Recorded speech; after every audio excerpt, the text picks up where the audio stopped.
Good morning and happy Wednesday. Thank you so much for joining us on this Facebook Live discussion. I'm Megan Knight, anchor on Good Morning Maryland, and I am joined this morning by Dr. Joan Blomquist, who is the chair of the Department of Gynecology at GBMC. So, Dr. Blomquist, thank you so much for joining us this morning.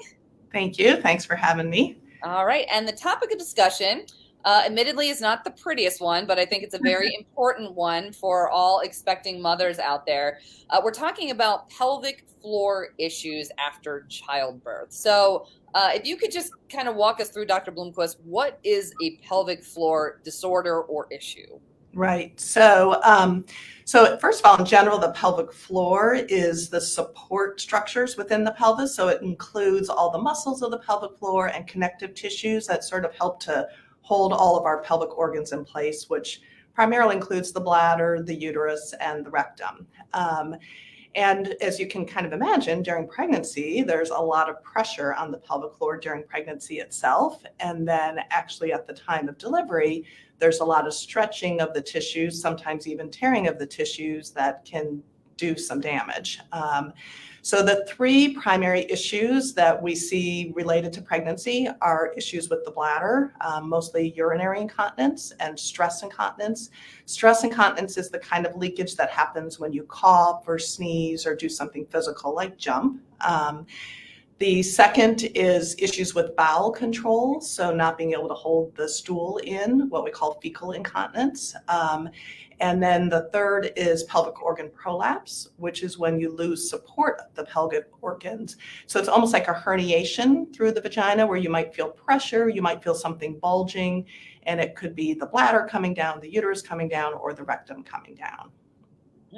Okay, well, I mean, that all sounds kind of serious. I mean, some of them probably more annoying than anything, but that right there, it sounds like it's pretty serious things to deal with. So, I mean, I guess first of all, and I don't want to scare expecting moms out there, but is there anything that can be done to try to prevent this, or is this just part of childbirth? Right.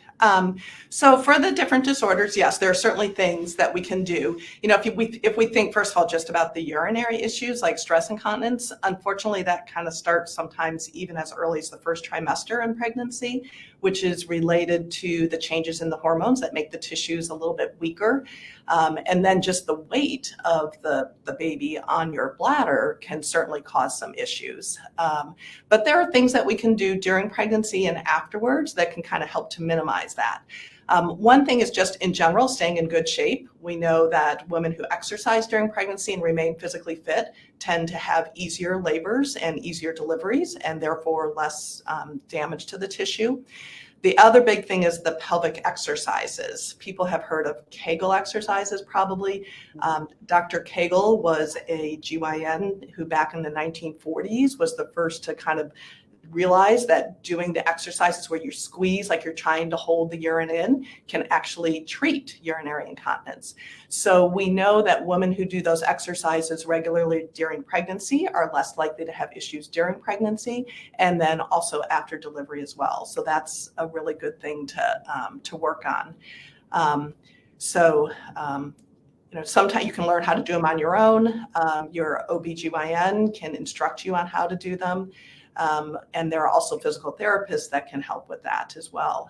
So that's an important thing to do. One thing people ask sometimes is, well, if my muscles are really tight and if I work really hard on those muscles, is it going to make labor harder? Is it going to be harder for the baby to get out if I've got strong muscles? And there have actually been studies on that show that that doesn't make a difference. So don't be worried. It's okay to do them. It's not going to impact the ability for the baby to be able to be delivered. Okay, well, very good advice there. Yeah, by the way, if you have questions for Dr. Blomquist, please leave them in the comment section and we will get them to her. We do have one comment already. One woman wants to know, can younger women get this? So does it matter what age you are when you're giving birth? Right. That's a great question.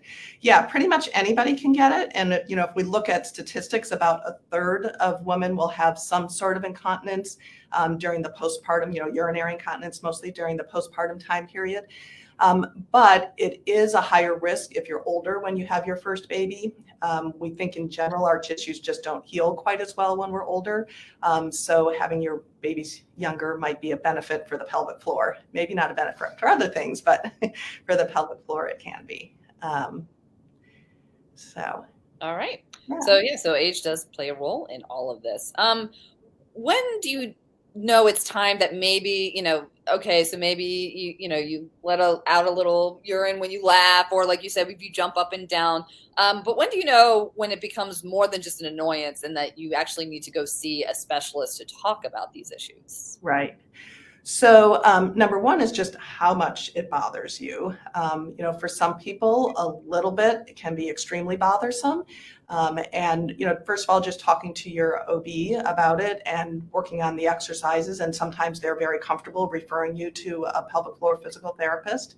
But if it's not getting better by doing those things, or if your OB says, hey, I think there's a little bit more going on here, then that's when they frequently will recommend that you see a specialist. So a urogynecologist is, so just so you know, our training, so at GBMC, it's me and Dr. Jacobs is my partner, and we both initially trained as general OBGYNs, and then we did some extra training, sort of a subspecialty in urogynecology, so all the pelvic floor disorders.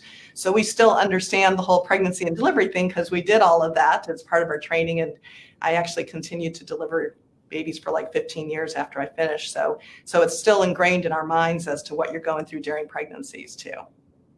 All right. Well, that's really great to hear that you guys, are able to offer that kind of extra expertise, so to speak, because lots going on, when women come to GBMC to deliver a baby, and maybe this is something that they weren't thinking about or nobody told them about, but it's certainly worth knowing after you give birth to a little baby. So when a woman comes to GBMC, I mean, is this something that you would walk her through in terms of like, hey, just so you know, this could happen? Kind of walk me through that process. Right. So just in general, your OB provider will go through, the risks of delivery, and part of prenatal classes at GBMC. Also, they talk about the importance of doing Kegel exercises and protecting things. One of the, we talked mostly about urinary incontinence, but one of the issues that can happen afterwards is also related to tears that happen that can get close to the rectal area. So that space between the vagina and the rectum is what we call the perineal body. And that's where episiotomies are sometimes cut, or where tears can happen at the time of childbirth. Most of the time, the tears are what we call first or second degree. So they're, repaired with stitches, and they heal pretty well within 7 to 10 days. We expect people to be uncomfortable and have some swelling in the area for, about the first couple of weeks. But sometimes the tears can get more into the muscle around the rectum. There's a sphincter around the rectum called the rectal sphincter. And if the tear goes into that, it's what we call a third degree tear. And then if the tear goes all the way through and into the rectum, that's what we call a fourth degree tear. Those are much less common. They happen about 6% of all deliveries, so it's not, a real common thing. Risk factors are, as we talked about, being a little bit older when you have your first baby. They're much more common to happen in the first delivery. The bigger the baby, the higher the risk. And if anybody's had a baby, you may know most of the time the baby comes out facing down. But sometimes the baby's facing up, and that just depends on how the baby engages when you start in labor, the shape of your pelvis, things that we don't really have control over. But when the baby is facing up, a bigger diameter of the baby's head is trying to get through your pelvis, and so it's more likely to have a bigger tear. And then sometimes the OB needs to use some forceps or a vacuum to help get the baby out in a hurry, and then that can also increase the risk of that happening. So when those kind of tears happen, then the recovery can be a little bit longer. There's a little higher chance that they could get infected or cause some problems down the line. So this is something that we have just kind of started at GBMC to be a formal process, that we have what's called a postpartum perineal clinic. And that's the option that an OB can refer the patient who has a more complicated tear at the time of delivery, or just has more than the usual postpartum issues. They can automatically refer them to us, And then we have a way of getting people in quickly instead of waiting for our typical new patient appointment. We see them within a couple of weeks after delivery. Uh-oh, my light went out. Oh no, lights out. It is kind of a yucky thing to talk about, but it's not. Y'all, it was not the prettiest thing, Right. but it is important. Right. So that way we can get people in and see them and just work collaboratively with the OB so that we can catch any issues early. We can get people into physical therapy early to minimize the risk of long-term sequelae from things that, unfortunately do sometimes happen at the time of delivery. Sure. Yeah, certainly a good service there to offer at GBMC. We do have another question for you, Dr. Blomquist. This person asks, can holding your urine and not getting up at night affect you with incontinence? Not really. Stress incontinence is, what we talked about, the leakage with cough and sneeze, that's really related to a weakness of the support of the tissue. So holding your bladder maybe too long can sometimes give you some pain. It might mean you have a harder time emptying your bladder, and it might increase the risk of a bladder infection, but it really shouldn't cause incontinence. Well, thank you so much for that person writing in that question. By the way, if you have a question for Dr. Blomquist, if you're just joining us, we're talking with Dr. Joan Blomquist from GBMC about pelvic floor issues and disorders after childbirth. So please share your questions with us. She is a wealth of knowledge. Again, not the most pleasant topic of conversation, but certainly one that a lot of women go through when they go through childbirth. So Dr. Blomquist, you were talking about kegels and physical therapy. Does it ever get to the point where you might need surgery to address these issues? Sure. Yeah. So we'll talk about stress incontinence first, since that's the most common thing. So if physical therapy and the exercises just aren't doing the trick, there are basically 3 other things that we can offer. One is to put something in the vagina that mechanically provides some support underneath the urethra. There's something called a pessary, which is made of a non-latex rubber. It kind of looks like a diaphragm used for birth control, and it slides into the vagina, and then there's like a little extra knob that supports underneath the urethra. That's actually a really convenient thing to use during pregnancy or initially, because a lot of these things do get better in the first year after delivery. Your body does heal, and so sometimes it's a good temporary solution. And then there's a procedure that we can do in the office that's called a bulking procedure. When we do that, we look inside the bladder with a cystoscope, and then we look at the urethra and we inject some material that sort of creates these little cushions so that it's harder for the urine to leak out. The nice thing about that is we can do it right in the office. And so it's not a surgical procedure in the sense, it still is a procedure. And it's, but it's much less invasive than having surgery. And then the final thing that we do is the surgical procedures for stress incontinence. And the one that's most common is called a sling. To do that, we go in through the vagina. We make an incision that's really just about 1 inch long, so it's not a real major incision. And then we have special needles that direct the sling into place. So if my fist is the bladder and my finger is the urethra, the sling sort of sits around the urethra like this, so that it sits in there loosely, so you should still be able to pee and go to the bathroom normally. But then when you cough or sneeze, it tightens, and that's how it provides support. So that's not something we would do during pregnancy, or even usually not certainly not the first 6 months after delivery. And generally we would say that's something after people are done having all of their babies, because if we put it in and then a year later you have another baby, there's a chance that it could be undone. So those other things, the exercises and the pessary and even the injections, are things that are a little more temporary, that can be done kind of between pregnancies if it's a big issue. Gotcha. Okay. So kind of stages to this, so to speak. Right. Right. When you're done and then when you're still having children. All right. We have another question for you, Dr. Blomquist. Sure. Yeah. When and where do you refer for pelvic health physical therapy? Right. So when is really a matter of when the patient is ready for it. It's not like you have to leak a certain number of times a day before we'll say it's okay to do. And some people even advocate doing it preventively during pregnancy or afterwards, even if you're not having problems. So really whenever you want is an okay time to go. It's covered under most insurances like a regular physical therapy benefit. So some people have a copay with that, some people don't, but it's not an unusual or, it's considered a regular physical therapy benefit. And there are quite a few pelvic physical therapists around town now. We have an excellent group at GBMC. They're at our GBMC office a couple days a week, and then they're also out at our Padonia office. They're out there now 3 times a week because they've gotten so busy. And so that's a great, and they're obviously, because we do 4,000 deliveries a year at GBMC, they are very used to dealing with pregnant and postpartum patients, so they do a great job.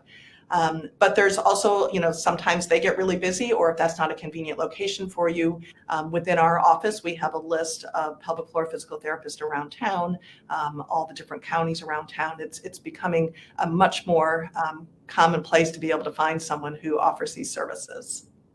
Very good. And would you recommend maybe looking into that while you're pregnant so that you might have someone kind of on standby ready to go should you be experiencing these issues, or is it okay just to kind of wait and see what happens? It is okay to wait, but at the same time, being proactive about it is, is a good thing to do as well. So there's nothing wrong with being prepared. That is true. Especially when it comes to giving birth. Absolutely. Right. Well, do you have any resources? I know when we were talking beforehand, before we started the Facebook Live, there was a book that you were mentioning. So what are some resources, books, websites available out there for moms? Sure, yeah. So actually, the American Urogyn Society, which is our national organization, just wrote a book over this past year. It's called Pelvic Floor Health, that you can see up on your thing, Your Guide to Pregnancy and Postpartum. It's just became available in the last couple of weeks to pre-order. It's $20. And it's written by urogynecologists. All of those of us who participated in the writing group are all females. Most of us are moms, so we've kind of been through this.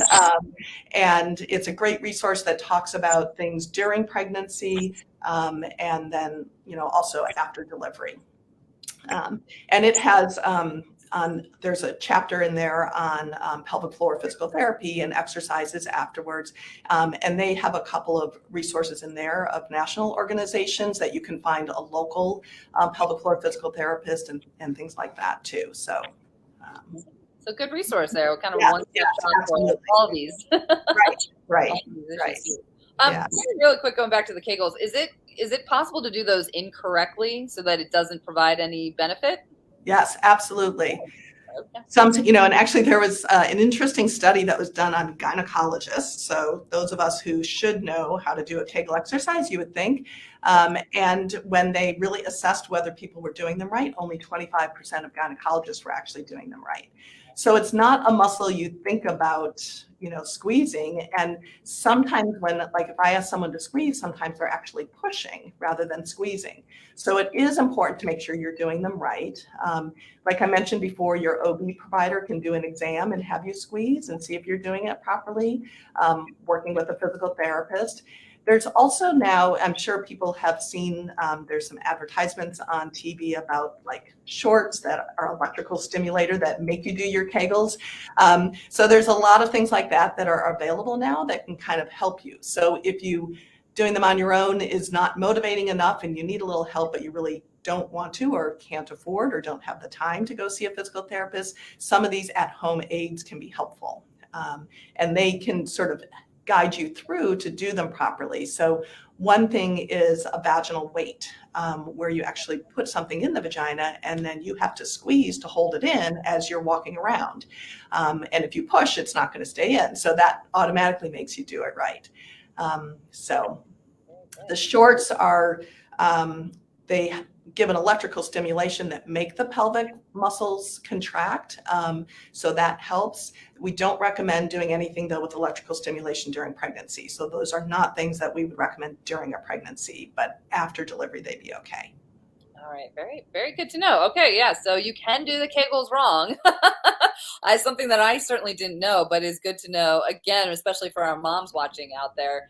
Okay. Well, I mean, and real quick, is there anything else that you think the moms watching the Facebook Live right now should know about pelvic floor disorders, going to see a physical therapist in terms of doing these these exercises or even going to see surgery? I mean, is this something that can be resolved and you never have to worry or think about again, or will some women just have to always deal with this?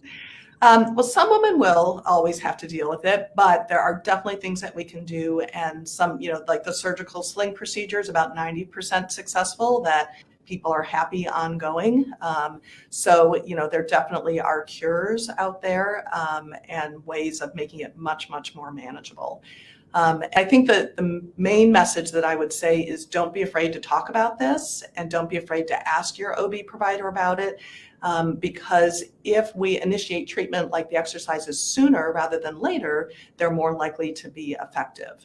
So, don't be afraid to ask about it, talk to your pregnant friends about it too.